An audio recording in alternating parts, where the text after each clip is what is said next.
Los portuarios, muy unidos en su afán, todos juntos van luchando hasta triunfar.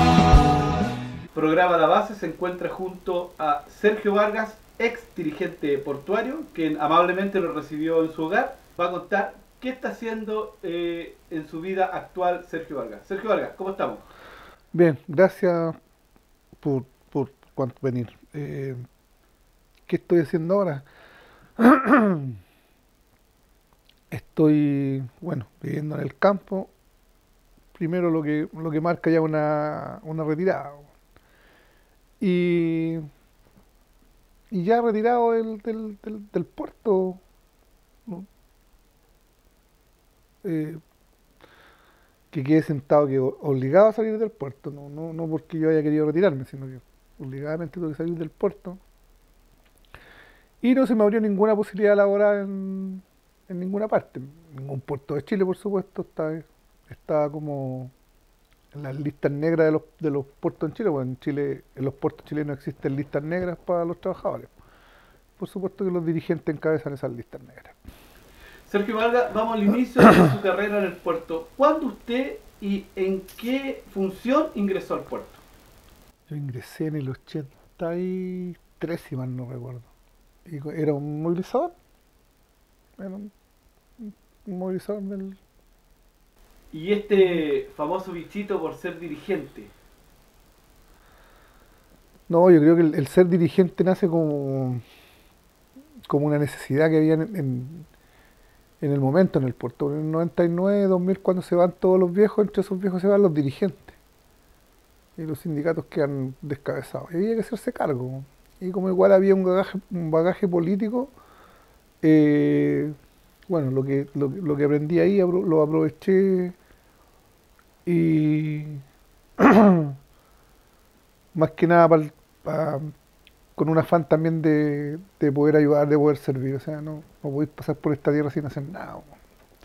Y también no podéis reclamar. Yo digo que aquel que reclama y no hace nada, la verdad es que no tiene derecho a reclamar.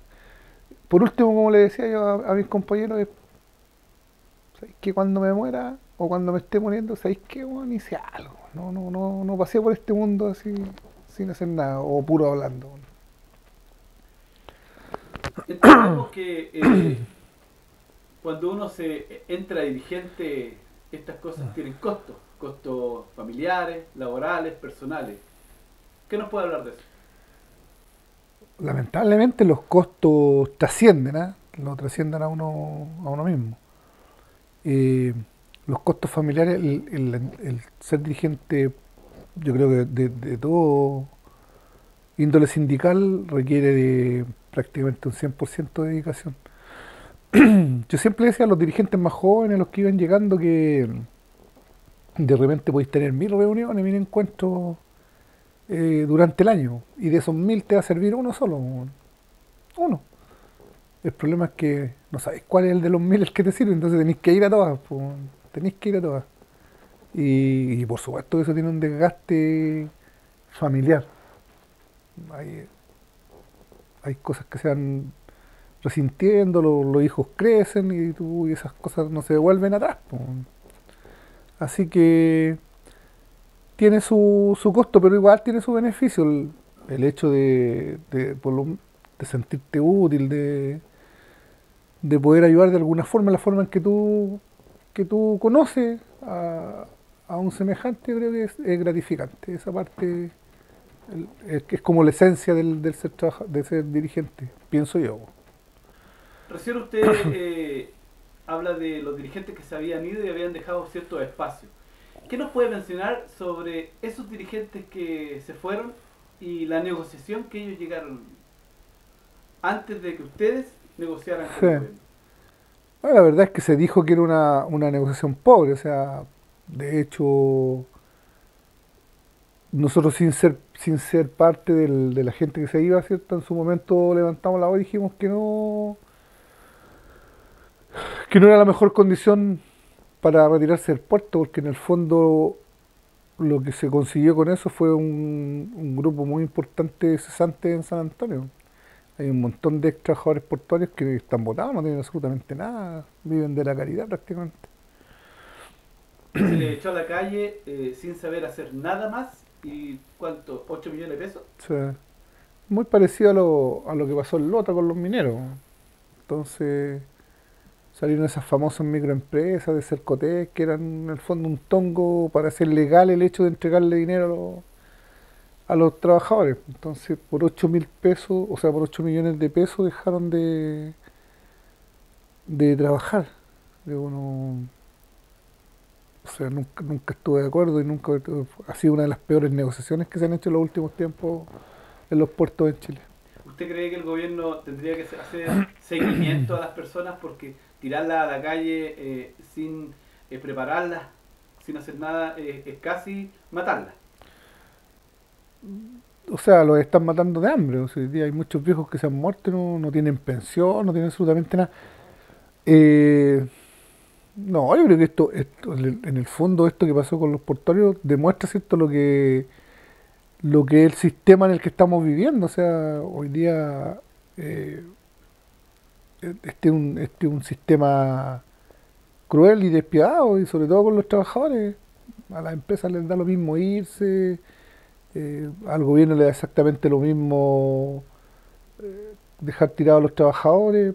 Hoy día el gobierno se hace a un lado el tema de la problemática, y no solo en el puerto de San Antonio, sino en todos los puertos de Chile. En Valparaíso es la misma cosa, para el norte lo mismo. Hay un montón de viejos que terminaron viviendo, ¿cierto?, de lo que los hijos producían. Bueno, y ahí usted asume el tema de dirigente portuario. Cuénteme, esto partió siendo, ¿cuál era la idea suya al ingresar a ser dirigente? Mira, la verdad es que, no sé, a nosotros y a mí se nos achacan ideas o ganás, como decimos los trabajadores, que no tenían absolutamente nada de nuevo. No, nosotros nos tomamos de la historia y empezamos a revisar, ¿cierto? Y vimos cómo se habían hecho acuerdos y los trabajadores habían conseguido condiciones especiales en tiempos anteriores. Empezamos a revisar la historia y nos dimos cuenta que habían ciertas condiciones que hoy día se estaban produciendo en el puerto de San Antonio, y no solo en el puerto de San Antonio, sino en todos los puertos del país son exactamente las mismas condiciones. Por lo tanto, ¿cierto?, nosotros nos tomamos de situaciones y de hechos que habían pasado y de beneficios que tenían los trabajadores en el pasado, y empezamos a tratar de hacer realidad esos beneficios en la condición que existía en el momento. Y así fuimos, ¿cierto?, ganando. Primero se nos trató de loco, de que cuánto se llama, eran cosas que ya no se podían conseguir, y un montón de cosas. Lo que pasa es que la gente se quedó pegado con el tema de la dictadura. Ese fue un poco, se quedó con el miedo y pensaban que realmente no nos iban a dar nada. Pero yo soy un convencido de que si los trabajadores, ¿cierto?, apoyan a los dirigentes y a los dirigentes o a los trabajadores se les ocurre que pueden llegar a tener una condición que les ayude, ¿cierto?, en sus vidas, lo pueden hacer si están en creerse el cuento y bueno, y analizar y revisar que cuánto se llama, que no sea realmente una locura la que el dirigente quiere pedir o quiere que se beneficien los trabajadores. Pero eh, yo creo que nosotros no pedimos ni conseguimos nada que, como te decía, que ya no existiera. Lo que nosotros en el fondo conseguimos ya había existido. En algún momento, en alguna parte, se habían dado ciertos beneficios y fueron los que nosotros fuimos a reclamar en el fondo.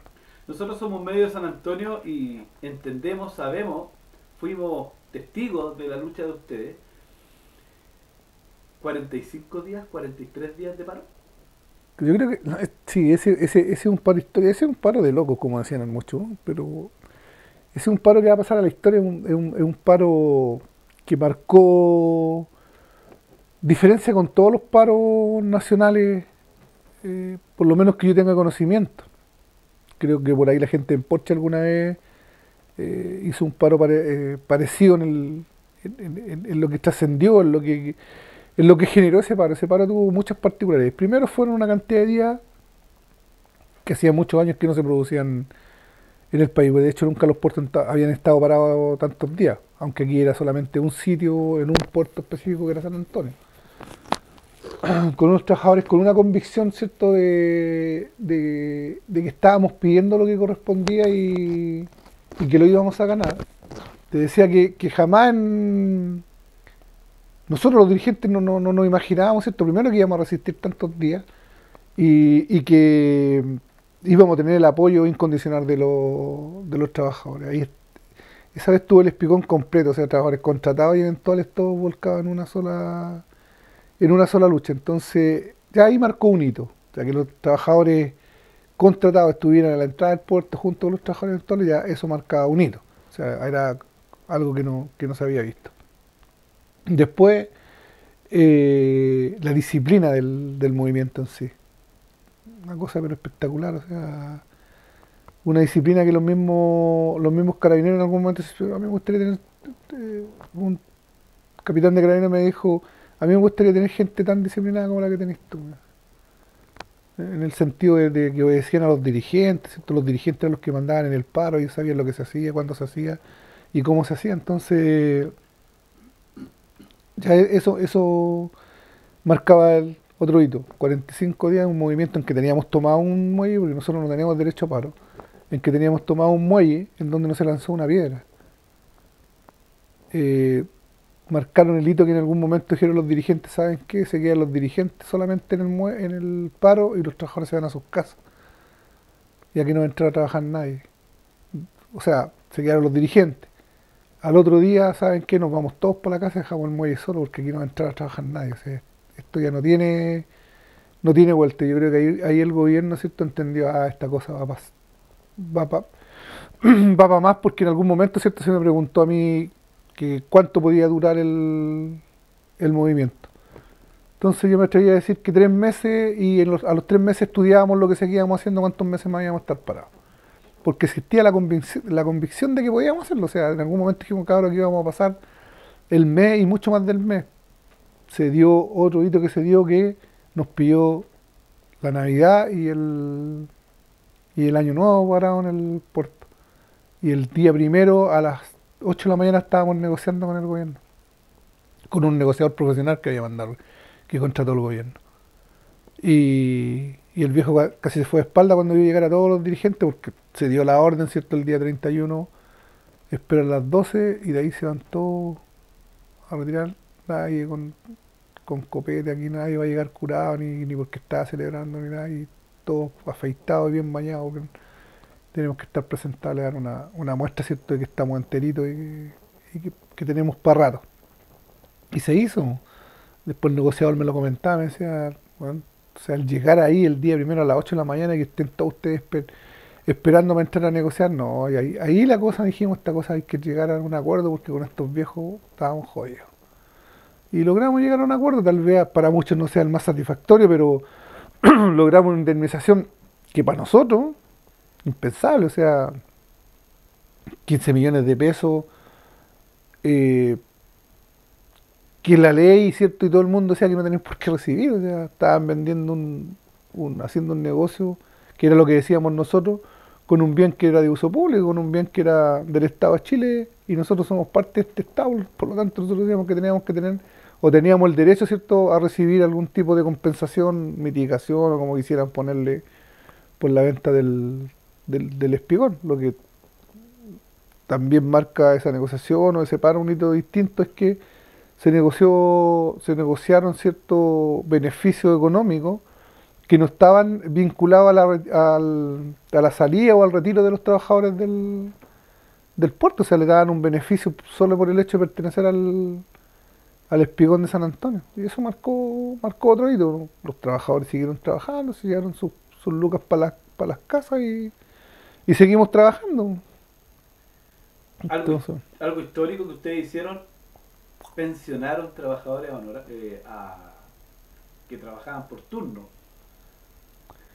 yo creo que fue mucho más que eso, porque no solo fue para trabajadores que trabajaban por turno, esto fue para trabajadores portuarios, Aquí hay trabajadores que eran contratados de las empresas que recibieron el beneficio, o sea, trabajadores que sabían, ¿cierto?, que aunque trabajaran 30 o 40 años más no iban a conseguir una pensión como la que consiguieron en esa otra paralización, o marcando ese otro hito. Entonces, tanto trabajadores eventuales que trabajaban a turno como aquellos trabajadores contratados de las empresas de muellaje o las empresas portuarias tenían el derecho al beneficio y todavía lo tienen si ese acuerdo no se ha terminado. Gobierno, diarios, políticos, incluso trabajadores, que ustedes estaban locos, que jamás iban a conseguir eso, y lo consiguieron. ¿Cómo pensaron eso? Es que es lo que te decía, o sea, ya el paro anterior, el de los 40 y tantos días, ese marcó un hito y le dio una condición distinta o una forma de pensar distinta al trabajador portuario a nivel local y también a nivel país. Porque todo el mundo estuvo pendiente, ¿cierto?, de esa paralización que no tenía no tenía el peso que tuvieron las otras paralizaciones. Esta es una paralización de un muelle o de un sector del puerto, 4 sitios, que no tenían ninguna grúa de última generación, que no tenían ninguna, ¿cuánto se llama?, gran tecnología, excepto los sitios. El resto lo hacíamos todos nosotros con las máquinas que ustedes veían en el puerto de repente moverse, máquinas viejas, pero hacíamos producir ese sitio que era del Estado de Chile. Por lo tanto, eso nos dio, ¿cierto?, llegar a pensar en algún día que teníamos el derecho a que cuando nos retiráramos del puerto, tal vez no lo íbamos a hacer como lo hicieron nuestros viejos, pero tratar de mejorar la condición en la que nosotros sabíamos que los trabajadores en algún momento iban a salir del puerto. O sea, nosotros sabíamos que los trabajadores nuestros, por su regularidad en el trabajo, por su continuidad, sabíamos que sus pensiones iban a ser paupérrimas, iban a ser bajísimas. Entonces, de alguna forma teníamos que ayudar a que estos viejos, cuando llegara el momento del retiro, ya sea por enfermedad o porque cumplían la edad, tuvieran un mejor pasar en su vejez, una mejor condición. Y esa condición, ¿cierto?, está obligado el Estado de Chile a dártela. Nosotros pensamos y creíamos que tenemos la razón, por algo nos las dieron, es que primero éramos una industria estratégica en este país. Yo soy súper portuario, así que para mí el puerto es la industria principal de este país. O sea, sin el puerto este país está frito. Por ahí los mineros en alguna vez tuvimos algún encontrón exactamente por eso mismo, porque ellos me dicen, no, nosotros el cobre es lo más importante porque es el, ¿cuánto se llama?, el sueldo de Chile, qué sé yo. Sí, sí, produce todo el cobre que tú quieras, po. Y si nosotros no te lo echamos a los barcos, ¿a quién se lo vendí? O sea, por eso decíamos que bueno, nosotros sabemos que éramos un eslabón en la cadena productiva de este país, pero nos sentíamos uno de los eslabones más importantes, ¿no? Y por eso mismo, ¿cierto?, creíamos que habían ciertas condiciones que nosotros teníamos que mejorar para nuestros viejos, para la vejez. También mejoramos muchas cosas en higiene, en seguridad dentro del puerto, como si el puerto era tierra de nadie, pues sí, cuando nosotros nos hicimos dirigentes, la inspección del trabajo no existía en el puerto, la marítima, que era la encargada de la seguridad, ¿cierto?, solamente estaba para sancionar trabajadores cuando a ellos se les ocurría, para impedir las puertas, para revisar, pero no había un control sobre la empresa, sobre materiales y otras condiciones que también logramos hacer que mejoraran en el puerto. O sea, yo veo un puerto moderno, un puerto pujante, un puerto grande, veo bajar a trabajar a harta gente, veo mucha maquinaria, pero nosotros dimos el primer paso para que todo eso sucediera. Nosotros fuimos los que fomentamos el hecho de darle la calidad al puerto de San Antonio. O sea, por algo pasó a ser el primer puerto del país. ¿Qué siente cuando la gente habla tantas cosas que definitivamente no existen? Porque aquí nosotros vinimos a su casa, que agradecemos, no hay helicóptero, no hay yate, no hay 4 autos. ¿Qué opina de esos comentarios que vamos a pasar después a otro tema, pero actualmente también está ocurriendo con otros dirigentes que los medios que están capturados por la ultraderecha y por los empresarios empiezan a pegarle a a los dirigentes. Mira, la verdad es que no son solo los medios, y los medios, no, la gente no le cree mucho a los medios, es más bien el propio compañero. O sea, lamentablemente hoy día los sindicatos están siendo intervenidos. Hay dirigentes y trabajadores que son pagados por las empresas para desprestigiar a aquel dirigente que trata de hacerla un poco mejor, que está para el lado de los trabajadores. Eh, Mira, la derecha en este país, los empresarios, no cambian sus tácticas, po, siguen usando las mismas. El desprestigiar a la gente, el desprestigiar a los trabajadores. O sea, si acusan a un empresario de ladrón, como lo son Angelini y todo el montón de ladrones, que está comprobado por la justicia chilena que son ladrones, como nuestro presidente, eh, no pasa nada. O sea, un ladrón como Piñera ya puede llegar a ser presidente del país. Pero un dirigente que se atreva, ¿cierto?, a levantarse en contra de la oligarquía de este país, lo van a desprestigiar, y los propios compañeros, sus propios congéneres, lo van a crucificar. Y parece sí, se le acaba la carrera, se le acaba el trabajo, se le acaban hasta los amigos. Hoy en San Antonio, o bueno, no hoy, hace una semana aproximadamente, 1.209 trabajadores cesantes porque se fue una empresa danesa, Maersk, y nuevamente están culpando tanto a los trabajadores como a los dirigentes. Usted, sabemos que usted es conocedor de estos temas, ¿cuál es su análisis al respecto? La verdad que lo más fácil es culpar al dirigente. Siempre le echan la culpa a los paros, que por los paros baja la productividad, que por los paros, con los paros se perjudica a la empresa. La verdad es que los paros son perjudiciales tanto para la empresa como para los trabajadores. El dejar de trabajar es perjudicial tremendamente para un trabajador. Por lo tanto, a los paros no se llega porque los trabajadores quieran pararse. Se llega porque no se llega a un acuerdo con la empresa, y la empresa siempre quiere estar pasando por encima de los trabajadores. Y a los trabajadores la única arma que les queda para negociar o para obligar a esa negociación son los paros. El que hace cabeza del paro, por supuesto que es el dirigente, ¿no? Esté de acuerdo o no esté de acuerdo, por lo menos en mi condición de dirigente era así. Yo estuviera de acuerdo de repente con lo que los viejos pedían, o no estuviera de acuerdo, que más de alguna vez no estuve de acuerdo, igual me senté a negociar, no estando yo de acuerdo con lo que se estaba pidiendo, pero sí tratando de hacerlo de la mejor forma para sacarlo adelante. Y eso es lo que hacen los dirigentes.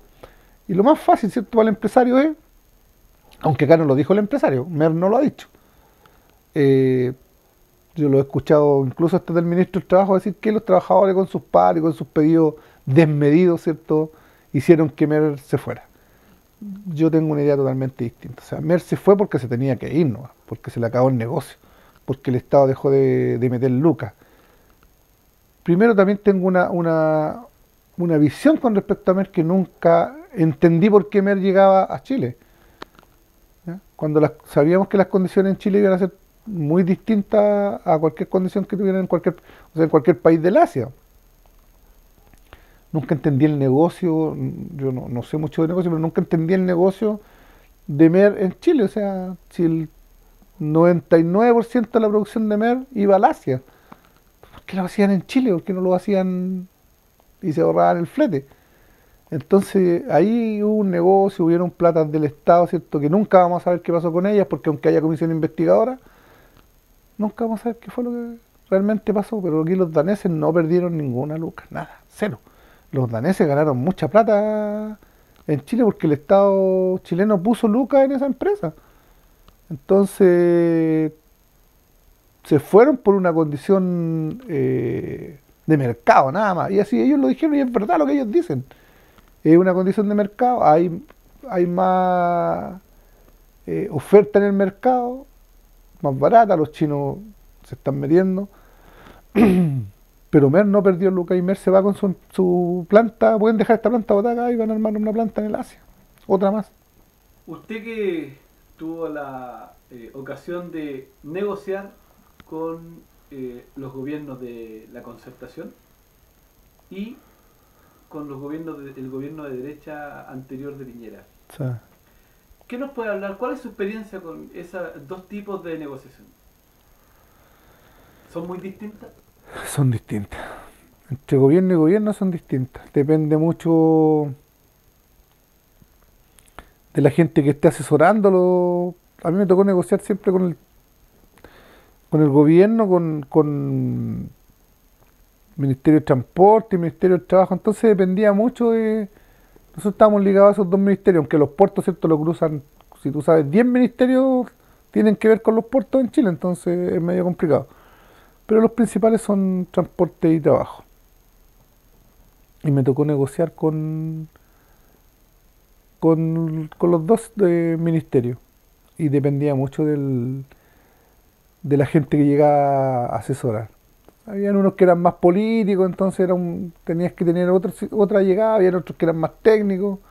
El gobierno de Piñera era un gobierno completamente técnico, eran todos técnicos, así que era un poquito más complicado, había que manejar un poco temas de números. Yo era dirigente sindical, ¿no? Entonces no es que me la supiera toda ni que manejara todo.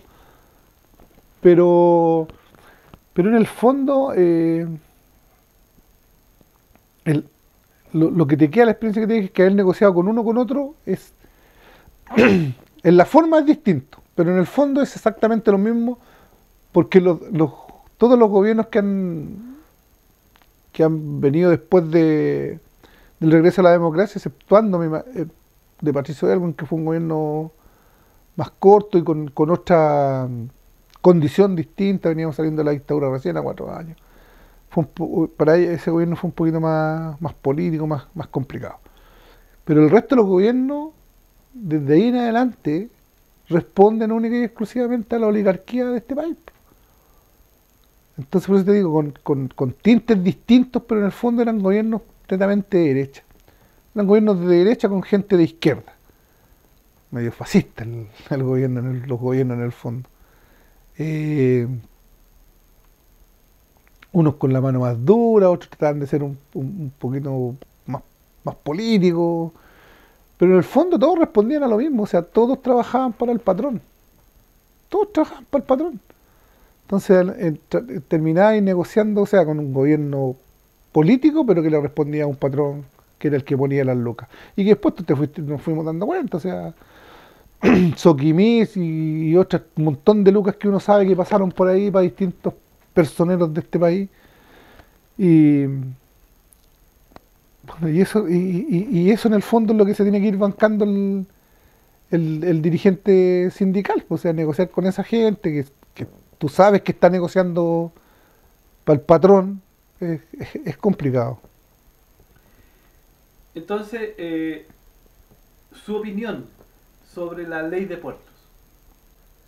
No, yo siempre he opinado que la ley de puertos hay que revisarla. La ley de puertos tienen que tener participación los trabajadores. Por eso nosotros, cuando hicimos la ley corta de puertos, nosotros tuvimos participación en la ley corta de puertos. Nosotros dejamos algunos artículos en esa ley que son de cuánto se llama, de nuestro pensamiento, son nuestros artículos dentro de la ley corta. O sea, por lo tanto, en la ley de puertos sí teníamos derecho a cuánto se llama, a hablar, a dejar y a negociar algunos puntos de esa ley. Si esa ley pasó colar en ese tiempo, pero hay que revisar esa ley. Está mal hecha y hay que revisar las concesiones portuarias, hay que hacer un montón de cosas en los puertos. ¿Usted siente que hoy día, viendo, y lo vamos a plantear desde nuestro punto de vista, que lo consideramos el mejor dirigente histórico, no solo del puerto, sino que a nivel nacional, ¿qué opinión tiene sobre los dirigentes actuales portuarios? Es difícil hablar de aquellos que han sido tus compañeros, pero también hay que decirlo. Yo te agradezco lo que tú acabas de decir, pero no creo que sea para tanto el título. Hice lo que tenía que hacer en el momento que tenía que hacerlo. Yo era un convencido de lo que estaba haciendo y eso se lo transmitía a mis compañeros. Ahora, ¿qué opinión me queda, cierto, del resto de los dirigentes que hoy día hay en el puerto? Para mí es súper simple. Han pasado 4 años desde que nosotros salimos del puerto y me gustaría que me mostraran algo de lo que han hecho en esos 4 años. O sea, ¿qué han hecho en esos 4 años? Se han perdido 4 años, ¿cierto? Con un puerto pujante, con un puerto que está en crecimiento, eh, con trabajadores jóvenes, con trabajadores con empuje, con trabajadores valientes, y no han sacado absolutamente nada en todo este tiempo de lo que ya incluso habíamos dejado avanzado. Entonces hay una ley larga que está esperando, en donde nosotros teníamos que tener participación, y en 4 años no he escuchado absolutamente, no he sabido de ningún avance. Yo sigo en contacto con algunos dirigentes y con algunos ex compañeros, y ellos me van contando, o sea, ¿qué se ha hecho? Absolutamente nada en este tiempo. Entonces eso, bueno, el resto es mirarnos, pues, o sea, algo está pasando, algo está malo, y el que está llamado y indicado para hacer los cambios en el puerto es el dirigente. Por lo tanto, él es el que tiene que promover, ¿cierto?, los cambios, y él es el que tiene que sacar o llevar a la lucha a sus trabajadores. Yo creo que hoy día las condiciones estaban muy favorables para los trabajadores portuarios, podían negociar en muy buenas condiciones sin necesidad de llegar a grandes conflictos. O sea, yo te insisto, menos para nosotros los que éramos eventuales, aquellos trabajadores que éramos eventuales no trabajábamos, ¿cierto? Perdíamos, ¿no? Por último, los trabajadores contratados recibían algún sueldo, después de los paros me refiero. Por lo tanto, hoy día la condición también es distinta, incluso está en eso, pero yo creo que no es necesario llegar a los paros, porque a nosotros no nos gustaban los paros y nosotros resistíamos. El paro ya era la última posibilidad que teníamos, no nos dejaban otra posibilidad.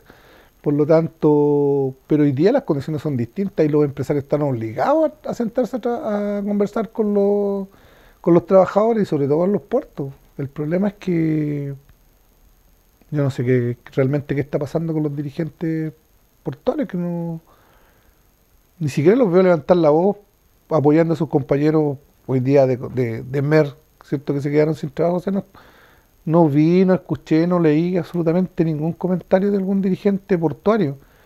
No sé, por último, o sea, no podían haberle permitido al ministro del Trabajo, ¿cierto?, decir que por culpa de los trabajadores se había ido MER, o que porque los trabajadores hacían paro. O sea, yo tenía algún dirigente que haber levantado la voz, sobre todo los dirigentes del puerto. Los dirigentes del puerto de San Antonio son los llamados a llevar la cabeza del movimiento sindical en San Antonio. O sea, si es la industria más importante que existe en la zona, en la ciudad. No hay otra industria tan grande como la portuaria. Por lo tanto, yo pienso que los trabajadores o los dirigentes portuarios son los llamados a encabezar las luchas de los trabajadores en San Antonio. Y hablo de solidaridad, o sea, que no se vengan a creer el cuento los dirigentes y los trabajadores portuarios, que son una raza especial, o se me vayan a poner burgueses ahora. Los trabajadores portuarios, desde el jefe de nave, desde el supervisor de nave para abajo, son simples obreros. Que no se les olvide que son obreros. Y los obreros estamos obligados, ¿cierto?, a ser solidarios con nuestros hermanos obreros. Sergio Vargas, ¿cómo actuaría hoy en relación al megapuerto? Mira, el megapuerto para mí no es nada nuevo. Ahora, que se va a hacer o no se va a hacer, tengo mis dudas. De que se necesita, se necesita. Nosotros estamos atrasados en infraestructura portuaria en el país, y es porque se le entregan, ¿cierto?, los puertos a los privados, y los privados no invierten. O sea, vean lo que han hecho en el puerto de San Antonio. ¿Cuáles son las grandes inversiones? Han traído máquinas. Pues si las máquinas se echan a perder, pues si tú tienes un camión, en algún momento tenés que renovar el camión, si esto es lo mismo. O sea, trajeron 2, 3, 4 grúas más. No veo el gran negocio, aquí en este caso me refiero al STI. Por último, Puerto Central tuvo que invertir y hacer sus propios muelles, pero muelles que a la vuelta de 6 años, 7 años van a haber recuperado la inversión. O sea, y de ahí no ponen absolutamente nada, y algún día se van a ir y van a dejar todo tirado ahí. Por eso pienso, ¿cierto? Por eso te decía delante que hay que revisar la ley de puertos y las concesiones. Definitivamente hay que revisar las concesiones. Hay cosas que van a salir a la luz cuando las revisen. Ahora tú me preguntabas ¿qué haría yo? Sergio Vargas, ¿cómo actuaría hoy en relación al megapuerto? con respecto al megapuerto. O sea, yo apoyaría 100% la construcción del megapuerto en San Antonio. Pero, o sea, insisto, o sea, eso va amarrado de ciertas condiciones que tienen que tener los trabajadores portuarios. Ahora, la importancia, ¿cierto?, de la negociación que realicen los trabajadores portuarios, aquí no estoy hablando de conseguir indemnizaciones, ni de sacar lucas, eso es un adorno a lo que tiene que ser la materia gruesa, lo fino, que son las condiciones en que van a quedar los trabajadores portuarios a partir del megapuerto. Y en qué condiciones van a llegar los nuevos trabajadores portuarios al megapuerto, cómo los vamos a educar, dónde los vamos a preparar, ¿cierto? Nosotros hablábamos hace mucho tiempo, tomando como ejemplo Barcelona, algunos puertos de España, donde existía una universidad para preparar trabajadores. Y así en otros puertos preparan a los trabajadores, ¿cierto?, para trabajar en el puerto. O sea, no son gallos que pasan a buscar una tarjeta roja, ¿cierto?, de un turno, de un horario ridículo, que en el fondo son cursos de seguridad, no son cursos de... Porque ahí dicen cursos de trabajadores portuarios, no existen los cursos de trabajadores portuarios. En Chile no hay, es un curso de seguridad que le dan al viejo para que entre al puerto. O sea, en una semana no vaya a preparar a un trabajador portuario. Por lo tanto, todas esas condiciones tienen que ir ligadas al megapuerto. O sea, es un megapuerto, o sea, es un puerto a gran escala, con condiciones distintas, con negocios distintos. Ya, así que los trabajadores no deberíamos mezclar los negocios, pero si quieren hablar de negocios distintos. Por lo tanto, los trabajadores tienen que tener una voz sobre el megapuerto, y para que ellos queden insertos, ¿cierto?, en las condiciones que va a tener el nuevo terminal portuario. Por lo tanto, los trabajadores tienen que estar representados en la mesa de negociación del megapuerto que haga el Estado. Tienen que estar ahí, porque tienen que quedar en la concesión, ¿cierto?, estipuladas las bases y las condiciones en las que se va a operar el megapuerto, y cómo se van a preparar los trabajadores. Hay un montón de cosas que hacer ahí. ¿Algún dirigente, algún trabajador se acerca a pedir algún consejo por la experiencia que entendemos tiene Sergio Vargas? Mira, la verdad es que no. Bueno, Sergio Vargas se convirtió en una peste, ¿cierto?, dentro del puerto. O sea, tanto para los trabajadores como para las empresas portuarias. Yo no sé dónde estuvo lo tan malo y aquí soy bien personalista, que hizo Sergio Vargas. O sea, primero, nunca hice nada solo, nunca hice nada sin preguntarle a los trabajadores, sin llevar la voz de los trabajadores, era la voz de los trabajadores. Yo aquí no era la voz de Sergio Vargas. Por lo tanto, ha sido ingrata esa parte para los trabajadores. Hay algunos sindicatos que se han acercado, ¿cierto?, para que los asesore. Pero te insisto, o sea, Sergio Vargas es como... Se transformó en un bicho raro, en una peste para el sistema portuario. Cuando Sergio Vargas lo único que quería era aportar, ¿cierto?, al sistema. Y una de las formas de aportar al sistema es que mejoraran las condiciones de los trabajadores, porque ahí era donde estaba realmente la productividad, en esos trabajadores. Por lo tanto, si esos trabajadores estaban contentos, si estaban bien, iba a haber mayor productividad. Hoy día las condiciones en el puerto son distintas, no son las mejores, no son las que a mí me hubiese gustado que hubieran, pero hay condiciones distintas, porque hubo un grupo de dirigentes, encabezados por un dirigente, que dijo que las condiciones en el puerto tenían que ser distintas, que tenían que ser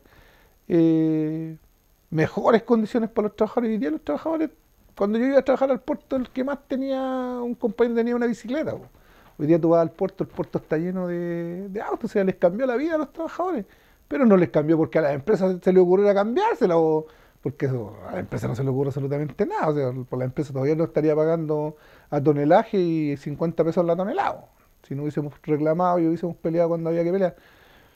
Entonces, me llamó la atención, pero lo entiendo. O sea, para la empresa, o verte con Sergio Vargas, como dijo alguien por ahí algún día, no es muy bueno, o sea, lo más lejos posible porque que no te vincule la empresa con Sergio Vargas. Si la empresa tiene cierto tanto resquemores con Sergio Vargas, es porque a lo mejor Sergio Vargas no fue tan mal dirigente, algo de haber hecho que le molestó a las empresas. Digo yo, no sé. Bueno, nuestra opinión ya la dimos, así que eh, una pregunta que a lo mejor es súper simple, pero a la gente le debe interesar. ¿De qué vive Sergio Vargas hoy? Bueno, yo vivo como viven todos los chilenos, sobreendeudados, pero bueno, yo conseguí la pensión que me correspondía por derecho, ¿cierto? Por la que luchamos los trabajadores portuarios, que la conseguimos en el 2012. Me costó un poco conseguirla, así como que no me la querían, como que se negaron un poco, pero tenían que dármela por ley porque me correspondía. Bueno, de eso vive Sergio Vargas y de una jubilación por invalidez, porque todo esto, ¿cierto? Igual me creó un desgaste y, y que en el fondo dañó mi salud, por lo tanto, el compin dijo ya este caballero tiene un porcentaje de invalidez con el cual por lo menos no puede desarrollar el trabajo portuario. Y de eso vive Sergio Vargas. Ya empezamos a terminar un poco esta entrevista y nos gustaría saber cómo quieres que ser recordado. No, yo quiero ser recordado como un buen padre, un buen esposo, un buen amigo y, y un buen hijo. Yo creo que así quiero ser recordado. Sergio Vargas, cuando pone su cabeza en la almohada, ¿qué piensa?